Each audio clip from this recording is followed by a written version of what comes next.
ইসলাম ছাড়া অন্য কিছু আমরা মানি না, মানবো না। চিল্লায় বলতে হবে ঠিক কিনা? ইসলাম বিরোধী কোনো মতবাদ আমরা মানবো না। চিল্লায় বলেন ঠিক কিনা? ইসলাম আছে, ইসলাম থাকবে।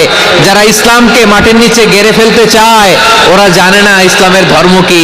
ইসলাম চারা বীজের মতো, ইসলামকে জমিনের ভিতরে গেড়ে দিতে চাইলে এটা শাখা প্রশাখা নিয়ে আসমানের দিকে উপরের দিকে উঠে যায়। চিল্লায় বলেন ঠিক কিনা? এজন্য আল্লাহর হাবিব বলেন 6টি মৌলিক কর্মসূচির সারমর্ম হলো ইসলাম। হাদিসে জিবরিলে সাইয়েদনা জিবরিল আলাইহিস সালাম বিশ্বনবীকে বললেন, ও নবী আপনি বলেন তো ইসলাম কি? ইয়া মুহাম্মদ আখবিরনি আনিল ইসলাম, ইসলাম কারে বলে আপনি বলেন। আল্লাহর হাবিব বললেন 6টি মৌলিক কর্মসূচির সারমর্ম হলো ইসলাম।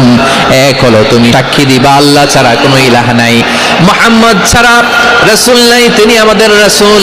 সালাত কায়েম করবা, যাকাত আদায় করবা, সামর্থ্য থাকলে আল্লাহর ঘরে হজ করতে যাবা।